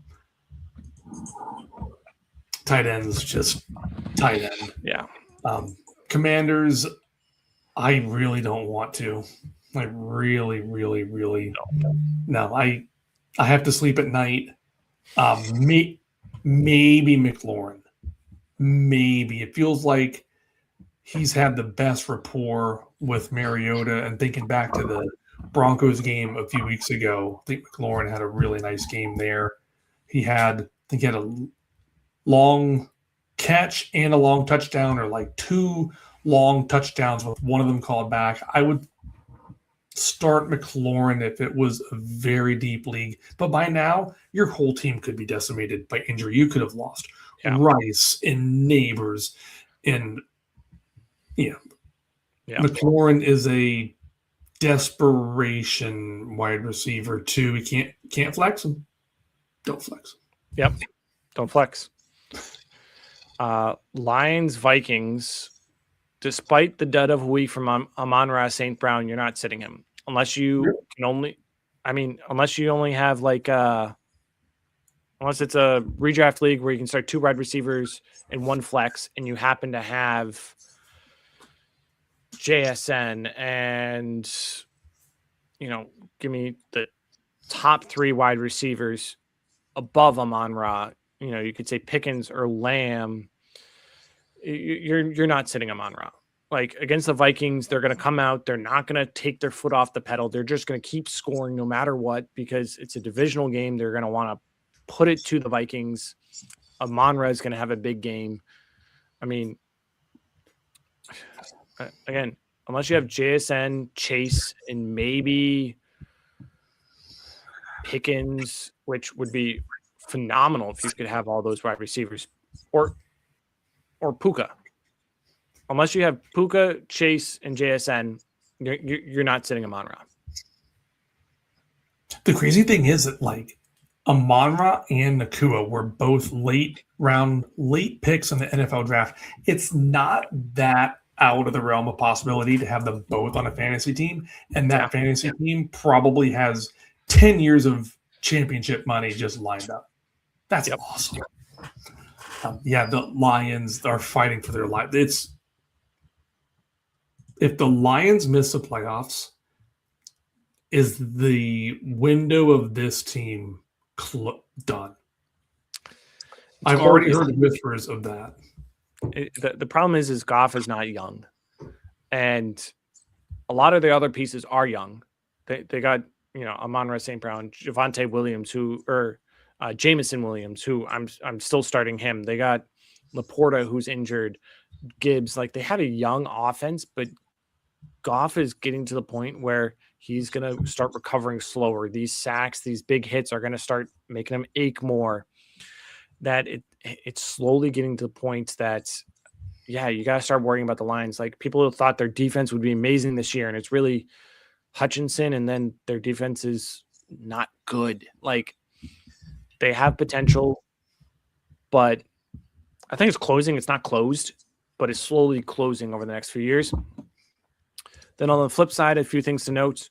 Aaron Jones is likely out for the Vikings. Jordan Mason is out. So you're not starting any Vikings running backs. Despite Justin Jefferson having like 14, 15 points, I'm in a weak Detroit defense. I'm not starting Justin Jefferson. I don't trust Max Brosmer. Max Brosmer. You're not starting Jefferson. You're not starting Addison. I'm not starting anyone on the Vikings offense in fantasy. It's just going to be your usual suspects for the Lions. Again, start Amon-Ra. One dud game is not the end of the world to sit him. And Jared Goff's 31, so he's got 13 years left on the Phillip Rivers scale of being an NFL starting quarterback. Is Goff only 31? 31, yeah. Wow. In my mind, he's like 34, 35. So, yeah, a little better than I expected. Broncos Chiefs. You talked about the Broncos earlier, saying you want to start all your Broncos this next week. Is that right? Yes. For me, not Evan Ingram. Don't start Evan. Well, yes. I'm gonna take this might be a little bit of bold take because the quarterback for the Chiefs is who knows. Chris Oladokun, who did all right. Start Travis Kelce this next week. Start him with confidence because there's two things. There's a couple things I want to say about this. His last game against the Broncos, he balled out. 9 of 13 for 91 yards and a touchdown. The Broncos defense is strong against everything but the tight ends. The Broncos defense has not done well against the tight ends in the last few weeks. In the last, 8 to 10 games, the Broncos defense has only held 2 tight ends to under 50 yards. Kelce is looking at, I would suspect Kelce is likely to retire after this season at 36. Mahomes is not going to start next season. I could see Kelce retiring. This is the last home game for the Chiefs this season. Kelce is going to come out with a fire in his heart, leave everything on the field against a defense that is weaker against the tight end. Kelce still is the tight end 3 on the year in most leagues. Start Travis Kelce, keep him in your lineup. Trust that the whatever quarterback is going out there for the Chiefs is going to get it to a safety blanket of Kelce, and Kelce is going to start running over some Broncos defenders, especially if Rice is back to take some heat off Kelce. I don't want to start Rice this week. I want to start Kelce this week. That is very optimistic. They're going to be down. They're going to be trailing. So there are worse options. I can't even. So I'm scrolling here while we're talking about it. If Chris Oladokun goes down, Shane Buckley, another impronounceable last name, will come into the game. Yep. Oh my Lord! Like Andy Reid is going to get the ball to Kelce. Especially if Kelce has had that conversation with Reid and saying, I'm probably retiring at the end of the season. Last home game, they're going to scheme the ball. He's going to get it to Kelce, get him in space, no matter who's the quarterback. Hell, don't be surprised if Kelce throws a pass this game too. He's new. Get a trick play, Kelce touchdown to Rice. Like that's possible. Like Chiefs have nothing to play for, so don't expect them to hold anything back. They're gonna have some fun with it. I expect a big game out of Kelce. Man, if I lose the Super Bowl based on a Kelce dud from Shane Buckley, I can't do it. It just looks. Part of it could be your backup tight end, but like when you're looking at if you have Kelce, you're not going to have a strong tight end too, more than likely. Like I'm not starting Gesicki, Waller, Kincaid, Knox. I'm not starting Goddard. Like Brenton Strange, I'm not starting over him. Like you'd be surprised as to who your tight end 2 might be if you have Kelsey, that put Kelsey in. Bold. Yep. Bold. Texans, Chargers. Stroud has looked all right. Nico Collins hasn't looked great. Jason Higgins hasn't looked too great. I think this is going to be a blowout game for the Chargers. Wow. Even though the Houston defense has looked great, the Chargers defense has looked amazing. And there's just so many weapons on the Chargers offense. Omarion Hampton has come back. He's doing great things. I think the Houston defense will keep them in check for a quarter and a half, but then the Chargers are just going to floodgates will open. Oh, man, I disagree. I think the Texans were exposed by the Raiders of all teams. Herbert gets harassed like no other quarterback in the league. This has 13-10 written all over it. Kamani Vidal looks like he's out. Could be a huge Hampton game if they follow the script that Genty did last week.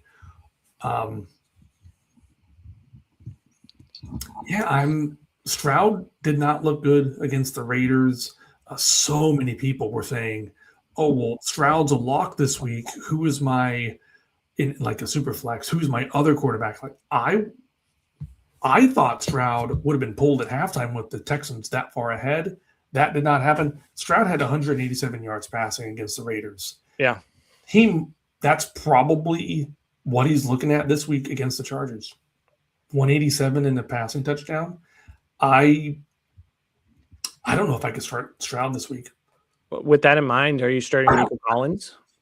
He's someone he's wide receiver 8 to 10 on the season, but last week he's held to under 10 points. He's had some good games, but if you're expecting that low of score from Stroud, Chargers are amazing against quarterback and wide receiver, keeping them down points wise. Are you starting Nico or? Yes, but lowered like 75 yards and a touchdown, or like 90 yards in 7 catches, but no scores. Like enough to start. I don't think he'll kill you. I don't think he'll end your season. I don't think you'll be hashtagging me next week. I hope not, but definitely not a monster game. Well, let me throw some names at you to get a bar. DJ Moore. DJ Moore against San Fran. Man. Collins, but it's really close.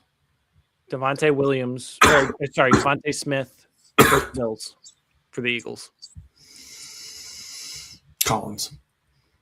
Christian Watson. Collins. Mika Egbuka. Collins. Or Mike Evans. Collins. Even against the Dolphins? Oh, good point. Yeah. I'll probably have like Collins, Evans back-to-back in my rankings. Ted McMillan against Seattle, he's done well. Oh, it's Seattle going? Yeah, it is Seattle, but I mean, Puka just tore him a new one. Man. Collins, but it's close. Cortland Sutton for the Broncos. Collins.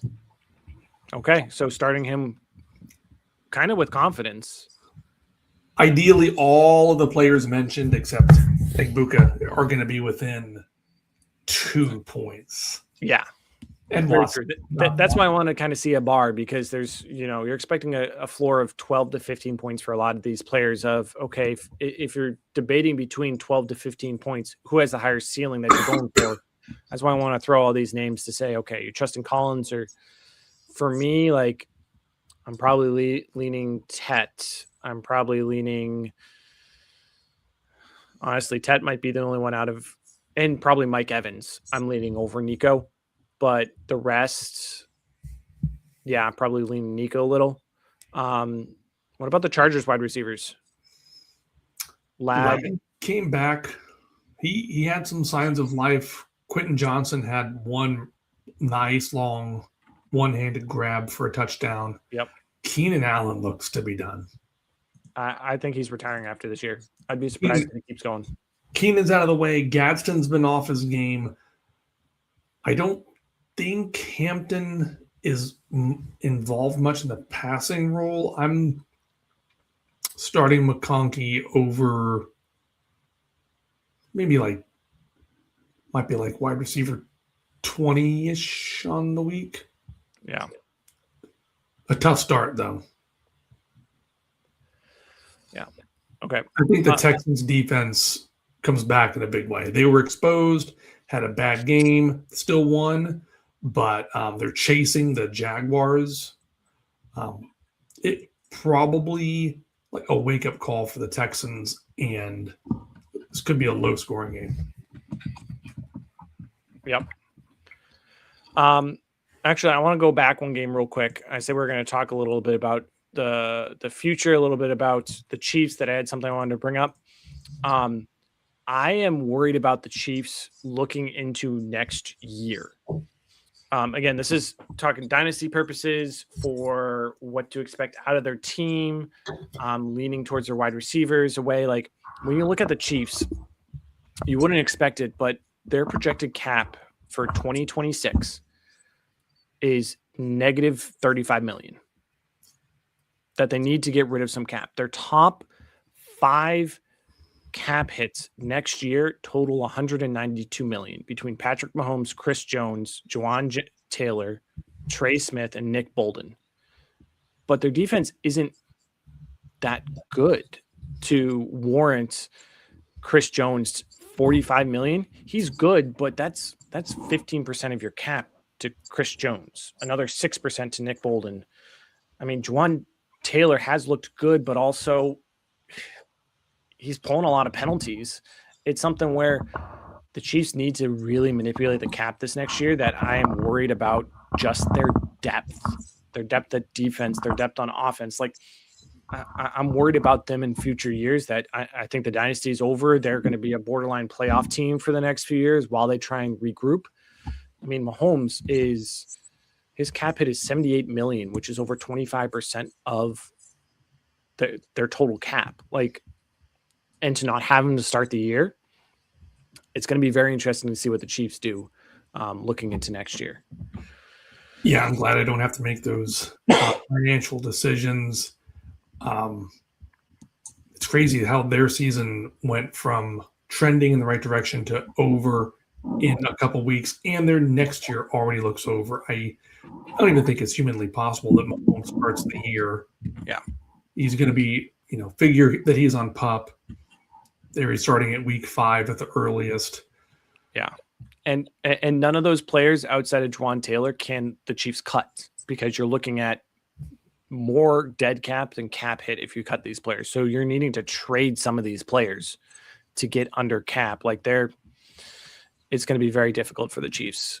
I don't think anyone around the league is going to do them a favor. Probably not. Ravens, Packers. How are we feeling with Lamar being questionable? I still think Zay Flowers is a good flex play with how he has looked. Packers being mid pack, like he might not get you touchdowns, but Zay Flowers I think will get you a good floor. Whereas the Ravens are giving up a lot of points to wide receivers. I think I would feel more comfortable starting Zay Flowers over any Packers wide receiver, just because I don't know who's going to get the volume for the Packers. I know Zay Flowers is going to get targets because the tight ends aren't getting targets. It's going to be Zay Flowers. So even if it's Huntley at quarterback, I still trust Zay Flowers over any Packers wide receiver. Just consistency wise, like it's going to be difficult to see. Just you never know who's going to get the targets. Yeah, I was about to say never flex Saturday, but it's totally plausible that your entire lineup could have played by Saturday night with the 6 games in play. Flowers is the only receiver start. They paid Andrews $40 million to do. I have no idea. The Ravens this time next year will probably be where the Chiefs are right now. Like old, owing a lot of money. Lamar's hurt. He's not down for the count, but he's been hurt almost all year. Yeah. Henry and Flowers are the only starts for me there. I think Dobbs is the Packers receiver to start. Watson's hit or miss.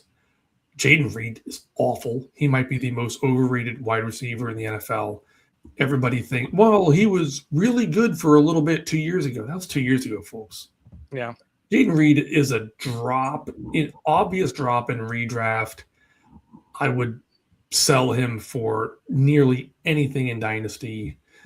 Dobbs is unflashy, but you can't miss him with that Guardian cap. He's their most consistent receiver. Yeah, that's difficult. That's crazy because Dobbs has had stretches of like weeks without a catch. And then he's 5 catches and a touchdown or 3 touchdowns. He's their alpha, but it's like they don't know it. They don't want him to be it, but he is. Yeah. They want the other wide receivers to be playing, the other ones to get targets. I mean, you're looking at Dobbs, and he's not getting, like, when you're talking about snap percentage, he's not even leading in snap percentage. Reed has more snap percentage. Watson's the same. Matthew Golden is down to 30% now, but like when Dobbs is giving you the third most snap percentage, it's difficult. I mean, I think I would agree that the highest floor is probably Dobbs for the Packers. Christian Watson, you can't deny he has the highest ceiling, but you'd think Watson would be able to rip a deep one off the Bears defense, given the third most points to wide receivers, and Watson had under 4 points, whereas Dobbs was the one. Whereas Dobbs, keep an eye on his wrist injury. He got injured in that game on that onside kick the Bears recovered. Keep an eye on that. I'm not as ecstatic starting Dobbs. Unless you can start about 5 wide receivers, I'm not starting Dobbs unless you're really, really hurting. But yeah. Michael Wilson, I think, is the wide receiver to start if you're starting a Cardinals wide receiver. Marvin Harrison Jr. is still kind of come back from injury. He hasn't done what we have hoped him to be. I still have hope in Marvin Harrison, but he's just been too injured this year to be consistent enough, whereas Michael Wilson, I'm starting Michael Wilson over any Green Bay wide receiver. Yeah. Especially against the Bengals. Bengals, you got to start everyone. Burrow, Chase, Higgins, Gesicki. Gesicki is going to be a sneaky play, I think. Again, depends on who your tight ends are. He did well this last week. Obviously, you're not sitting Trey McBride even after this dud of a game. You have to be starting Trey McBride. Get him up there, especially, again, the Bengals. They're giving like 20 points to tight ends. Like McBride, big game for McBride. I think big game for Michael Wilson. Yeah. They'll lead you to the promised land. Crazy thing is the Bengals are incredibly good against wide receivers. Oddly enough, that's right. I can't start Harrison. I have to sleep at night. Harrison has been banged up all year. He's doubted himself. He's had a couple of post-game interviews where he's just down in the dumps, emotionally spent, done with football for at least the time being. Yeah. It's hopefully a monster Trey McBride game. McBride and Wilson are the only Cardinals at all I'm considering this week and start every Bengal. Yes. Every Bengal. Are you starting DK and Metcalf this next week against the Browns? Probably not. What about Warren or Gainwell? Warren, I think, warrants at least a consideration in your lineup if he's not starting. Gainwell is a sneaky flex too. Yeah, with Metcalf out for the year, they're going to be like on the field all the time. I have no idea who, like the Steelers don't have a wide receiver that I could, like Roman Wilson stinks. He's been a healthy scratch. Calvin Austin's like a return guy. Yeah. Both are a start. Sorry, that's right. Here I'm asking if DK, you're starting DK. He's suspended the last 2 games. So, yeah. Yep. or having that altercation with the fan. He's suspended 2 games. Yeah, it's going to be a rushing attack. There are definitely leagues I'd be flexing Kenneth Gainwell, especially if you can start, two running backs, 2-3 flexes. He has, their running game is going to be the focal point of their offense. James Cook had a monster game, but it's James Cook. Yeah. But they held Josh Allen in check. This is going to be a unusual game. Yeah. Like, it's very hard to tell. Like, will Myles Garrett pressure Rodgers so much? Like, this could be a really, really, really low scoring AFC North slugfest. Or are the Browns have some momentum from playing so well against the Bills and almost upsetting the Bills, and then the Steelers beat the Lions. They're both amped up, but the defenses are tough. The offenses are – there's no Metcalf. There's no Judkins. Yeah. Yeah. Gainwell, Warren, easy start. Fannin, easy start. Other than that, yeah, I'm not trusting Rodgers. Nobody. Yeah. Next one should be no, but I don't think so. Yeah, unfortunately, love me some snow games. Next one is a quick one too. You're pretty much out of these 2 teams. You're starting Olave for sure, maybe Pollard, and that's about it. No. I'm not even ecstatic about starting Pollard if I would have to. I think Olave is the only must start here. Yes. If you have Tony Pollard and you're in your Super Bowl, you have probably Nakua, St. Brown, Jamar Chase, Josh Allen. Yeah. Olave, and the Titans have looked better. Good for them, but not this week. Moving on. Yep. Jaguars, Colts, Travis Etienne must start.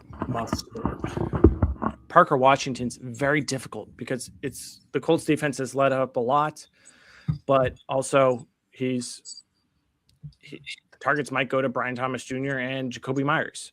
That's would I feel comfortable losing my championship week, starting Parker Washington, him not doing much. I don't know if he's warranted the start for sure for me to feel comfortable starting him and potentially being out depending on how he does. I mean,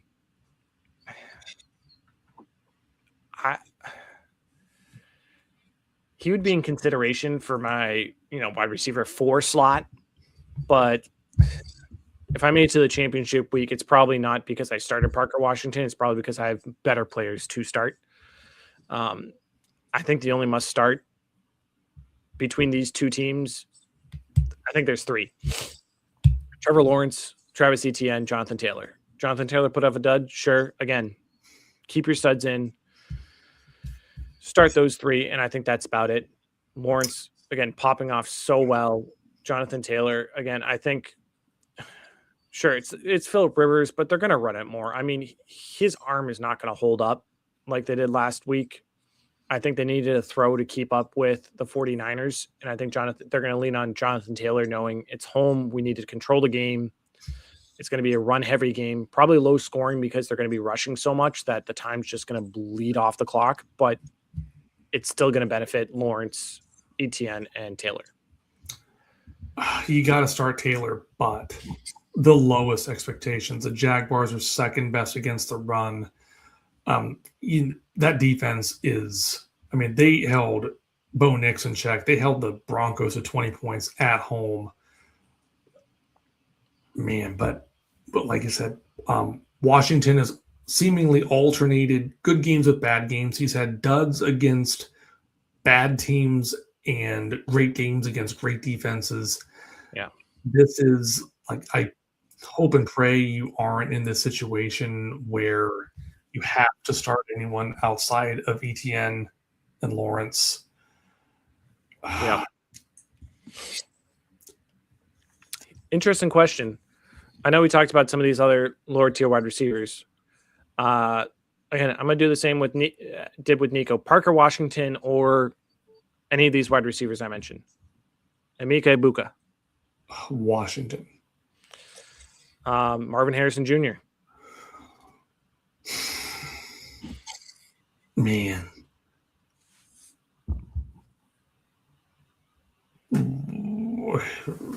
Yeah. Washington.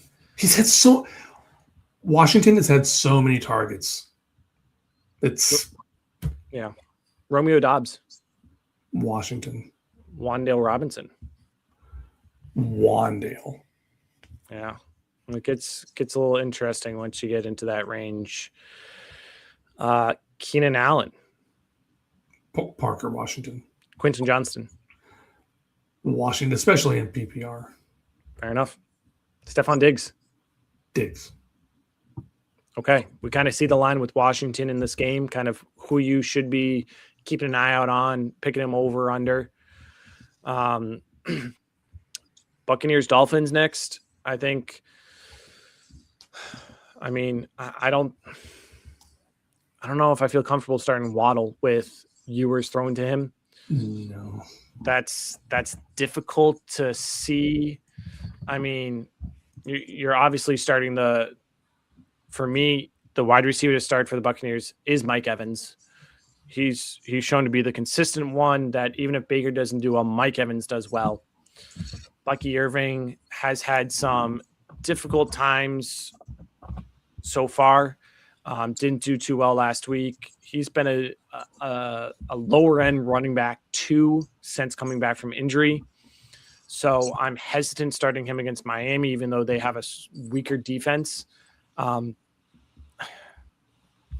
think Bucky Irvin is in that running back 3 of range for where I'd want to start him potentially. It feels so weird to say with such a highly touted running back. Just he hasn't done as well, and the Bucs have not done as well since he's come back from injury. Waddle is at least getting targets with Ewers. He had 9 targets with Ewers for 72 yards. I think I'm starting Waddle over Parker Washington, but it's very close there. Otherwise, I don't think I'm starting Bucky Irving unless I really need to. Wow. He's not one who brought me to the championship. He's not one that I would hate myself if I sat over a running back that brought me to the championship for Bucky Irving and Irving put a dud. I'd rather ride it with Jalen Warren than Bucky Irving. I was about to do the comparison game. Remember, Chase Brown just stomped the Dolphins flat. Chase Brown or Bucky Irving? Chase Brown. Chase Brown. What about Kenneth Walker or Bucky Irving? Oh, that's a tough one. I got to give the nod to Walker. He's the one who's done it. What about recently? Kyron or Bucky? Kyron's a little difficult. He hasn't done as well recently. I think I'd do Kyron though. I think that's something where he's shown me, I think, a higher floor than Bucky over the last few weeks. And one more, like DeAndre Swift or Bucky Irving. Bucky Irving. Yeah, Swift hasn't been as consistent. He's losing touch to Manungai. Manungai looks good. Yeah, I think that's the line. Okay. Bucky Irving. Yeah, Mike Evans, big game loading. Both of these teams are, I mean, the Bucs are only 1 game back of the division lead. But they're limping into the playoffs. That team looks terrible. Their defense is in shambles. Todd Bowles is on the hot seat. Yeah. Both of these teams are quiet quitting. Could be a really fun game to watch. No, it'll be a really fun game to watch if you hate defense. Yes. That is a great way to put it. Yeah. Patriots, Jets. I think that's one we can kind of breeze over. I think you're starting the usual. I think there's 3 to 4 usual suspects. You're starting no one on the Jets. You're starting Drake May, of course. You're starting, I think, Stephon Diggs with what they've shown. I think with Henderson probably being out more than likely, you're starting Stevenson, or he's at least in the consideration with how good he's looked. And Hunter Henry's always in the consideration for tight ends. But I think that's cut and dry. I think it's those. I can't think of in Super Bowl. I couldn't even think of Adonai Mitchell because they're going to be down. Nope. Poor Brady Cook. Poor Brady Cook. No one deserves that. No one deserves to be in. You make it the NFL and then you're just under attack, even against bad teams. Yep. Constantly. It's difficult. Yep. Dowdle, who has done well, put up a dud-ish against Tampa Bay last week. Only put up 8 points against a stronger Seattle defense. Dowdle had a few massive games and has been kind of mid since. Again, against we just talked about Walker for Seattle. I'm starting Walker over Dowdle. Dowdle's not a running back, I think, is one that got me to the championship, so I have no problem sitting him. I think Ted McMillan's a must start. Obviously, JSN's a must start. Sam Darnold's towards the end of that QB1 tier here. I'm not excited starting him, but I get if you have to start him in non-Superflex. In Superflex, he's a start. I'm not starting Bryce Young unless it's Superflex, and I just have no quarterbacks because of injuries.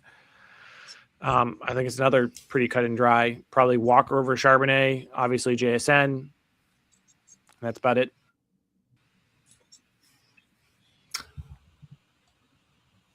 My slogan of the year, West Coast teams traveling east for a 1:00 start, has struggled. And man, the schedule makers really, really stuck it to Seattle. They've played in Pittsburgh. They've played in Jacksonville. They've played in Washington. They've played in Tennessee. They've played in Atlanta. And now they're flying back to Carolina. Good Lord. Yeah. Good Lord. That Falcons-Seahawks game was like 6-3 at halftime. It was trending toward a fantasy abyss. I'm cautiously optimistic on all Seahawks. And the Panthers have been awesome at home. So downgrade Sam Darnold a little, but no way you're sitting JSN. No, not sitting, but praying he gets like one long catch and or one long touchdown to give you a nice floor on top of. I mean, hopefully it's a close game. I think the Panthers win. So with that being said, the Seahawks need to throw to keep up or throw to keep it close. But I think Kenneth Walker lays another egg. He's going to go back to old non-Rams matchup. Kenneth Walker, like 60 yards, 2 catches. Panthers are giving up top 10 points to running backs. It's at home, but it'll be interesting. I like Walker over a chunk of running backs, but he's been so up and down. I can see you sitting him because just consistency. If he doesn't get those long touchdowns, he's not getting it because it's going to Charb. So yeah, Charb's a touchdown vulture. I think he has 7 or 8 on the year. Yeah. Giants Raiders. I think there's 2 starts and that's it. Gentine Bowers. No one on the Giants. I don't even like Geno Smith in Superflex. I'm not starting Jackson Dart in Superflex. I know he has that high ceiling, but he did nothing last week. Sure, it's the Raiders, but he's a young quarterback coming off injury. Like, I'm not putting my Super Bowl hopes on Jackson Dart. Jackson Dart coming off injury, that's like evergreen content. I think I'd start Wandale because I'm a glutton for punishment. Who else are they going to throw to? And if the Raiders manage to play as well as they did against the Texans again, the Giants are going to be losing. And they got to throw. They got to throw. God, it's the Super Bowl. It's ideally you've got better options than Wandale. Yeah. But I mean, you could be down Metcalf, you could be down Rice, you could be down slew of players. Yep. Eagles Bills is going to be an amazing game. Hopefully some snow in Buffalo, but yet to be seen. With how the defenses are going, I'm going to make an interesting prediction. Both are giving up top 10 points to running backs and bottom 10 points to wide receivers. While I think A.J. Brown is going to kind of get his own, I think it is going to be a lower scoring game with Barkley and James Cook running it all over the place. I think those two are going to be top 6 running backs on the week, 6 to 8. I think the only wide receiver that has potential of being top 15 is A.J. Brown. I know Slim Reaper is great. I think just with how the Bills defense is going to be, how the game strip is going to go, I think the consistency is going to go to A.J. Brown. Devontae Smith is probably going to get 1 or 2 deep catches, and unless they're both touchdowns, I don't think he's going to be top 15 wide receiver. I had Quinshon Judkins at 3 last week for this matchup against the Bills, which is one of the tastiest running back matchups in the league. Raheem Sanders came in and looked adequate against the Bills. So start Saquon, believe it or not. I'm not going to put him that high. He might be number 1 on the week. This could be overtime, at least 40 points each team. But Allen's banged up. Allen didn't play good against the Browns. Yeah. The Eagles' pass defense is incredible. They've only allowed 13 passing scores all year. If the Bills even threw the ball anyways, because they make Keon Coleman and Gabe Davis a healthy scratch. They don't throw to Shakir much. Kincaid's been hurt. This is going to be all running. Oh, yeah. And a sprinkle of A.J. Brown. Yep. I would start Devontae Smith is it's a tough start, I feel. Yeah. He's going to be in that conversation for flex, but he's a flex at best.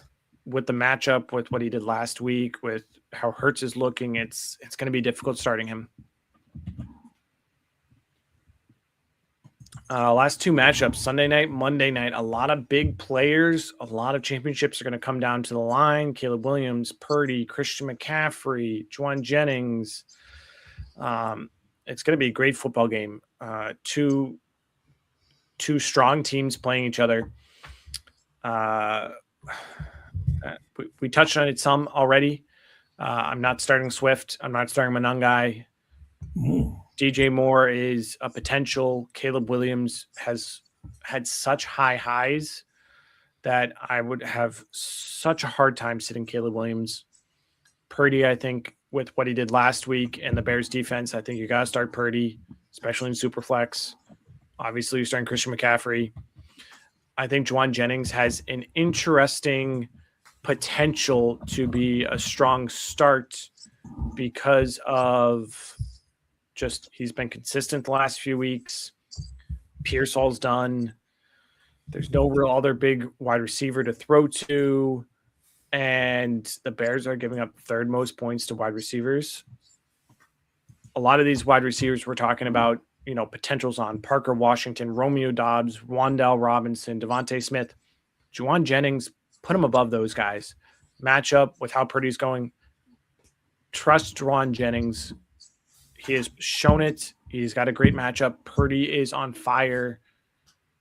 Put him in the lineup. Just the Colts, man.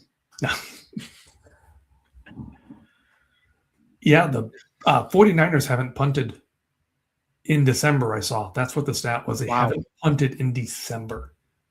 That's crazy. Yeah.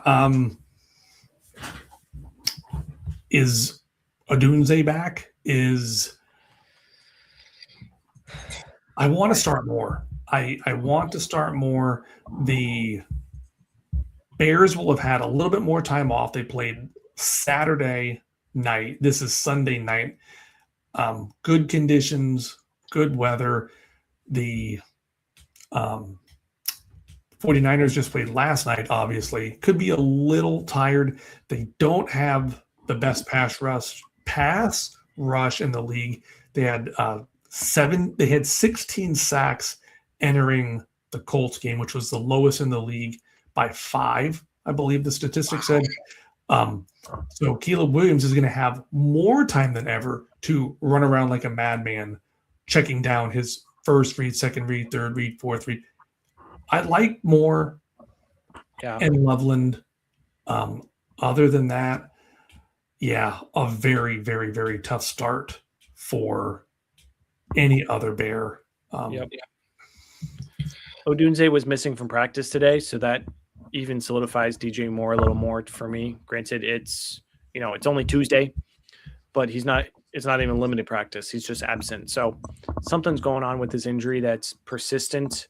And if I was the Bears, sure, you're fighting for playoff position. Right now, you're pretty much guaranteed, close to guaranteed, the top of the division. That I'm hesitant bringing DJ Moore back or Odunze back this week. Wait a week. Get him healthy for the playoffs. That's where you want him. And in that case, I do like DJ Moore in this matchup. No Luther Burden, potentially. I mean, even if he played, it might not detract from Moore much anyways. Yep. And then an amazing Monday Night Football matchup. Some great players that you're going to be relying on, waiting on here to see how your Super Bowl ends up. More than likely, if you have Stafford, Bijan, Puka, you have a strong chance of being in this final game, and you're going to have to be waiting till Monday night to see how your teams did. Even London, hopefully, is back from injury, really practicing. London, I still like this week, even against a tough Rams defense. Pitts, 50-50, depending on your tight end matchup. Don't start a Rams tight end. They like throwing it to all three of them. Don't trust that fool's gold. But, I mean, with even London coming back from injury, him practicing this week, I still like London. Trust London, in my opinion. You're trusting London, Puka, Bijan, Matthew Stafford. And depending on your running back room, I still like Kyren. Don't fall into that thought that Corum is really taking away from Kyren. He's not. I mean, Corum is averaging like 30 to 35% of the snaps. Sure, Corum's getting some touchdowns. He's getting some goal line work from Kyren. But the main snap load, the main carries are still Kyren. Kyren had 23 carries this last game to Corum's 14. It was 11 to 15 before. Like, Kyren's still that main back. I still trust him. That's just me. But, great game to end fantasy football with. Sounds like no Devontae Adams again. My fear is that the Rams are up so big. They're going to devour Kirk Cousins. God forbid, London's probably not 100%, and he's out there playing against a tough defense. The Rams have had the extra time. They played Thursday night, and this is Monday night. They've got plenty of time to rest, plenty of time to study tape. It doesn't, I don't know, it's not going to be very close. I'm afraid that you're starting Puka, but I don't think it's going to be a 255-yard, 2-touchdown Puka game. And God forbid you ride Puka all year and he gives you 63 yards and a touchdown. And you're like, what? It could be that game. Could be. Well, if that's what happens in the game, I trust London because the Falcons will have to throw it a lot. London right now doesn't have an injury designation. Might change depending on how the week goes along, but that's a good sign. And that's also good news for Kyren because if Rams get up big, they're just going to be running the ball.